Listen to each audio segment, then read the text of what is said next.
Today we are going to discuss some MCQs जो कि previous MCQs के अंदर आ चुके हैं. What is the primary mechanism by which the kidneys regulate blood pH?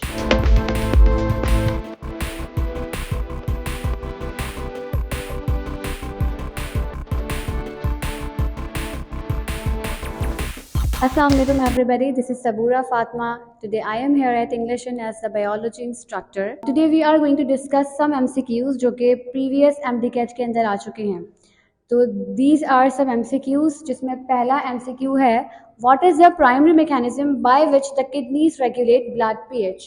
Kidney का primary function क्या है, बेसिक फंक्शन क्या होता है कि किडनी जो है वो पीएच को रेगुलेट करती है. We all know about pH के पीएच का मतलब है बेसिसिटी और एसिडिटी को मेंटेन करना. और हमारे पास इंडिविजुअल्स के पास किडनी एक ऐसा ऑर्गन है जो कि पीएच को ब्लड के अंदर मेंटेन करती है. अच्छा, इधर पूछा जा रहा है कि प्राइमरी मैकेनिज्म है क्या किडनी का. तो these are the options. Kidney कैसे पीएच को मेंटेन करती है, रेगुलेट करती है. Number A is reabsorbing HCO3 hydrocarbonate ions, secreting H plus ions and both A and B and neither A or B, neither A or nor B. इसका मतलब है कि रिड्यूस एसिडिटी, यानी कि अगर बाइकार्बोनेट आइंस बॉडी के blood के अंदर मौजूद होते हैं तो किडनी रेगुलेट करवाती है इनको रीअब्जॉर्ब करवा के. किडनी इसको रीअब्जॉर्ब करवाती है. रीअब्जॉर्ब की वजह से इसकी एसिडिटी जो है वो रिड्यूस हो जाती है. और दूसरा सीक्रेटिंग H प्लस आइंस है, जिसका मतलब है एसिड को बॉडी से या ब्लड से रिमूव करना. जब भी H प्लस आइन की बॉडी में सिक्रेशन होगी इसका मतलब है एसिड रिमूव हो रहा है बॉडी से. तो किडनी ये दोनों काम करती है. तो what will be the best suitable answer for this MCQ is both A and B, क्योंकि ये दोनों जो है वो रिस्पॉन्सिबल हैं आपके पीएच को रेगुलेट करने के लिए.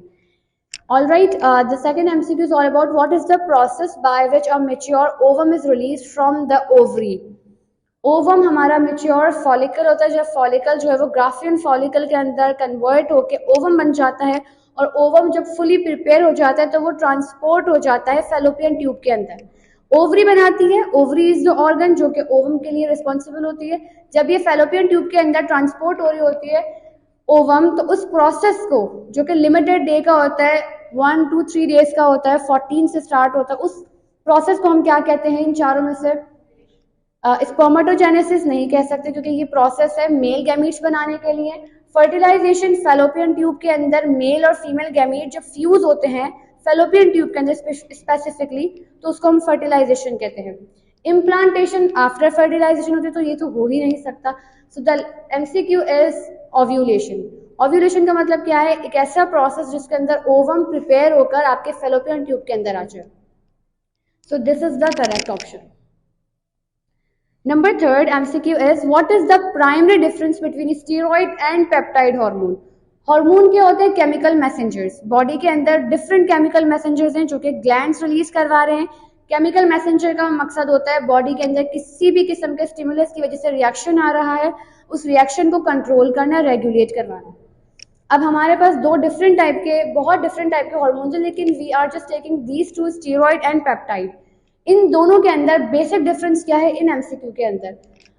ए is about steroid are water soluble, peptide are lipid soluble. अच्छा, फर्स्ट हम पढ़ लेते हैं कि स्टीरॉयड जो है वो कोलेस्ट्रॉल की फैमिली का है, जबकि पेप्टाइड नाम से आइडेंटिफाई इजीली हो रहा है कि पेप्टाइड का मतलब है प्रोटीन के ग्रुप का होना, यानी कि अमाइनो एसिड के ग्रुप का होना. तो पेप्टाइड आर लिपिड सॉल्यूबल. दूसरा ऑप्शन है steroid are lipid soluble, peptide are water soluble. Steroid binds to surface receptor, यानी कि सेल के बाहर जो रिसेप्टर्स होते हैं स्टीरॉयड सिर्फ वहीं तक रिसीव कर पाता है कोई भी स्टिमुलस, जबकि पेप्टाइड जो है वो ग्लैंड्स यानी कि इंट्रासेल्युलर सेल के अंदर जाकर, ग्लैंड्स के सेल्स के अंदर जाकर रेगुलेट करवाता है प्रोसेस को. दिस एमसीक्यू आप लोग बताएंगे कि ये करेक्ट है या नहीं है. Fourth is all about steroids are produced by endocrine, peptide are produced by exocrine. इसका मतलब है डक्टलेस. कोई भी ऐसा हार्मोन जो डक्टलेस है, यानी कि ये अपना जो भी हार्मोन रिलीज करवा रहे होते हैं वो direct into the blood stream करवाते हैं. Steroid are produced by endocrine, जो कि बिल्कुल गलत है. स्टीरॉयड के लिए steroid is an exocrine gland और पेप्टाइड एंडोक्राइन ग्लैंड है. तो ये क्या है? ये एक एमसीक्यू गलत हो गया है. B is the correct option, क्योंकि अभी एज आई सेड कि स्टीरॉयड जो है वो कोलेस्ट्रॉल के ग्रुप का है। कोलेस्ट्रॉल वाटर के अंदर कभी भी सॉल्युबल नहीं होता, कोलेस्ट्रॉल सिर्फ और सिर्फ लिपिड्स के अंदर सॉल्युबल होता है। और पेप्टाइड, क्योंकि पेप्टाइड जो है प्रोटीन के ग्रुप का है, protein are easily soluble in water. Peptide basically drive amino acid के ग्रुप से, अमाइनो एसिड कंबाइन होते हैं तो प्रोटीन बनता है। So correct option is B.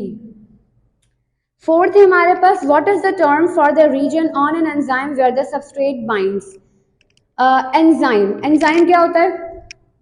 Biocatalyst, यानी कि हमारी बॉडी के अंदर बहुत सारे ऑर्गेनिजम्स के, they are only found in organisms के अंदर बहुत सारे ऐसे मॉलिक्यूल्स हैं जो कि एज अ कैटलिस्ट काम करें। आपके अंदर कोई भी एग्जिबिट करना हो कोई प्रोसेस को इनहिबिट करना हो तो ये मॉलिक्यूल फौरन से एक्टिवेट हो जाते हैं। कभी बॉडी के अंदर आपके प्रोसेस को इन्हेंस करना होता है, उस प्रोसेस को तो हम कहते हैं एक्टिवेशन एनर्जी या एक्टिवेटर्स हैं। और कभी किसी भी प्रोसेस को हमें स्लो डाउन करना होता है तो वहाँ पे इनहिबिटर्स का काम होता है। अब यहाँ कह रहे हैं एंजाइम जब भी वर्क करता है तो with the help of substrate करता है। Now what is substrate? Substrate है रिएक्टेंट्स, यानी कि रिएक्टेंट वो एरो से पहले वाले हम मॉलिक्यूल्स की बात करते हैं, यानी कि वो मॉलिक्यूल जिन्होंने कंबाइन होकर कोई ना कोई प्रोडक्ट बनवानी हो। प्रोडक्ट क्या होती है? जिसकी बॉडी को नीड होती है। तो रिएक्टेंट्स कैसे कंबाइन होंगे, कैसे प्रोडक्ट में कन्वर्ट होंगे, उसके लिए हमें एंजाइम चाहिए होता है। लेकिन एंजाइम कभी भी सबस्ट्रेट से अटैच हुए बगैर कोई प्रोडक्ट नहीं बना सकता।